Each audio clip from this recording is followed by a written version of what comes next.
للوطن يا للوطن يا للوطن حب الوطن من الإيمان ولا تكون من الهرمان.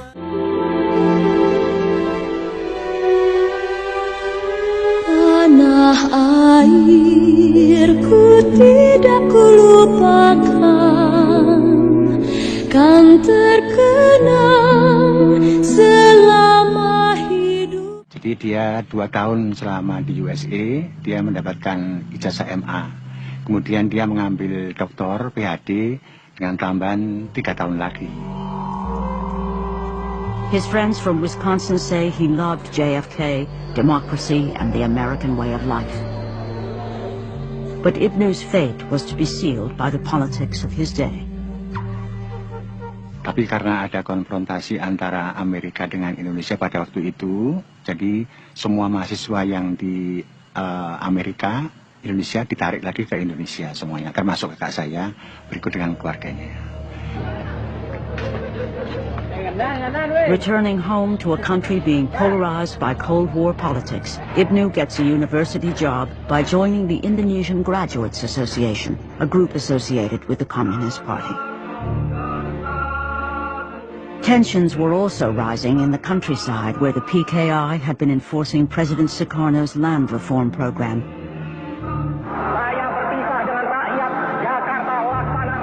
When the UN backs the formation of Malaysia, Soekarno withdraws Indonesia in protest and declares he'll join an axis with Peking and Hanoi.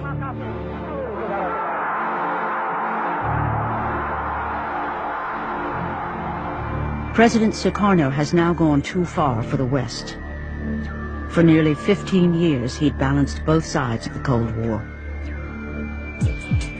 By 1965, Soekarno appeared to be siding decisively with the Communists. The West, with Machiavellian logic, hoped the Indonesian army would step in. If the PKI mounted an unsuccessful coup, it would provide the perfect excuse.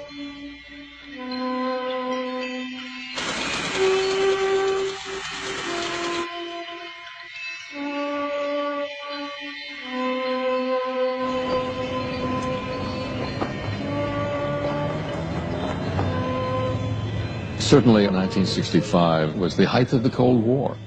Vietnam was very important for the Americans, and the war wasn't going too well. The Marines had landed, but they had taken some bad reverses. And so when it appeared that at the back door, Indonesia was about to go completely into the communist orbit, there was a lot of concern. There was a lot of fear. Then Soekarno appears to collapse at a public reception, raising the stakes even further. There were rumors that his kidney was failing, and of course put the army on high alert. It did raise questions. If he's sick, what will happen if he dies? Who will move? Who will take over? The PKI do it by themselves? Will the army do it? Will God knows who else do it? Rumors circulate that an Army Council of Generals, backed by the CIA, is plotting to overthrow Soekarno. Army was clearly keen if Soekarno became incapacitated, they would seize power.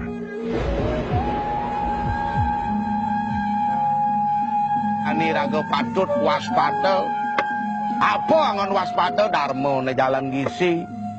Angon munahang sahananing momo darawake behewaratu cicing boros dugas pidan sing kita ane kata tutuk rakyat tadi sengsara lantas tuh.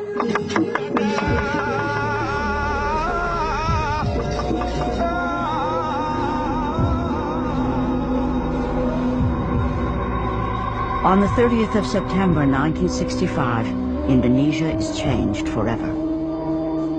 This 4-hour film is General Suharto's version of the events of that night.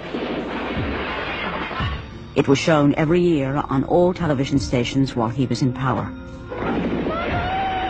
It portrays junior army officers, supposedly under control of the communist PKI, kidnapping and killing the head of the army and 5 senior generals.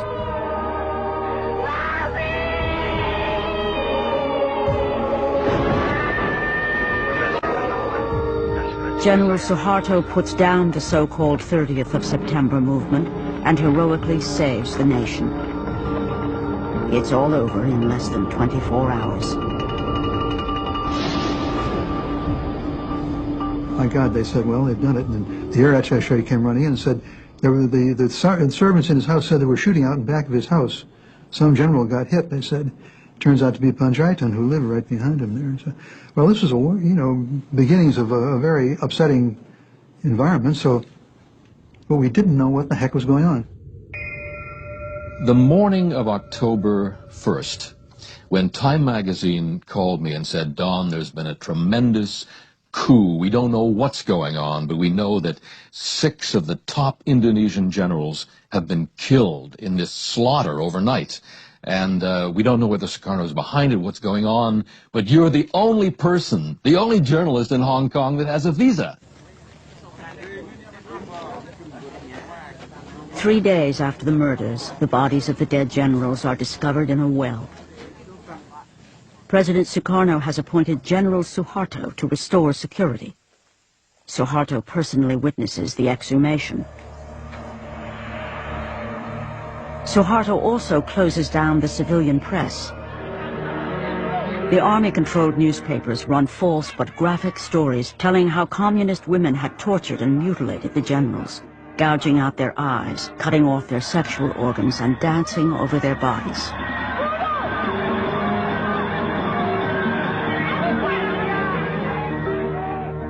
The Indonesian Communist Party, the PKI, is blamed for the abortive coup. The first big event I covered in Jakarta was the funeral of the 6 generals.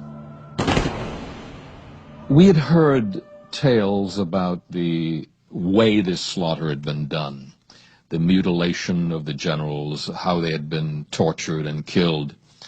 And we had no way of knowing it. We didn't speak to any eyewitnesses. And so if the army put out with authority that these bodies were mutilated, it became the perception. If the Communist Party was responsible, Western diplomats could not understand why it would mount such an ineffective operation. I would have said it made no sense at that time because the communists were moving very effectively. They were achieving their objectives by other means.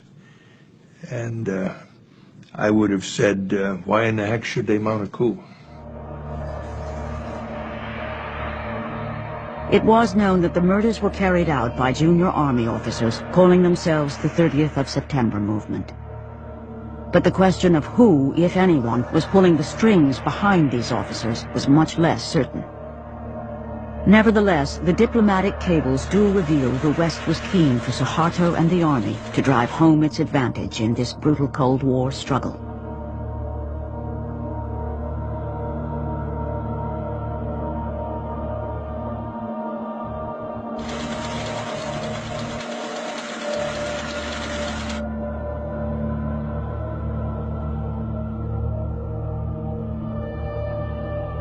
In the 3 or 4 weeks following the putsch, Norman Redaway put together a radio program which was then sent back into Jakarta and broadcast to Indonesian people, in the Indonesian language of course, purporting to be an Indonesian-sourced program. They were putting back a highly coloured version of the story that Suharto and his men were putting about.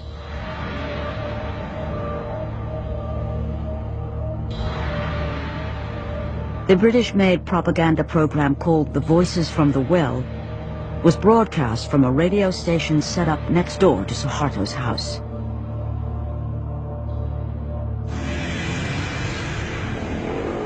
The army set up a new tabloid to spread stories of the bestiality of the PKI.